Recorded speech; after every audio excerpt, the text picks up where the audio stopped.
去啊！记者综合报道。俄乌战争拍到今已经2冬啊，有一寡国防经验也真做是台湾学习的案例。今仔日乌鑫学院就邀请外国专家来开记者会，宣布要伫个5月2日举办全球民防领袖论坛，希望讲会当对俄乌战争当中，互台湾社会了解到咱的危机，愿意进一步来参与全民国防的教育，也有培训。俄乌战争已经战2年，不过乌鑫学院指出，事实上，罗西亚伫10年前2014年并吞克里米亚的时，就已经是第一阶段入侵乌克兰了。到2022年，俄乌战争正式爆发中间，政府和民间做经济改革，乌克兰才有法度伫这场战争当中挡2年。为了要提升台湾民间的防卫意识，乌鑫学院办过邀请外国的专家共同召开记者会，宣布要伫5月2日举办全球民防领袖论坛。乌俄战争的这10周年。我们用这个时间横度来去看，我们应该站在什么地位，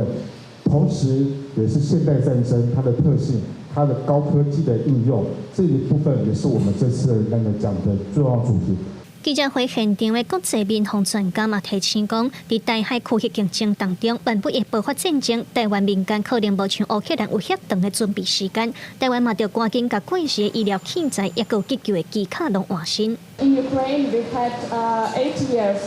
between first stage and second stage of the war, and during this time, we had opportunity to realize a lot of things and to do a lot of things, and this helped us to stop Russians from occupying larger territory back in 2022. But unfortunately, Taiwan unlikely has this, let's say, training period. Recently saw the first aid kit here of Taiwanese army, and my conclusion is that it's very undeveloped, it's very outdated. Perhaps some NGOs that are working with medical sphere could give this expertise, could give recommendation, and to force Taiwanese government to better do this reform.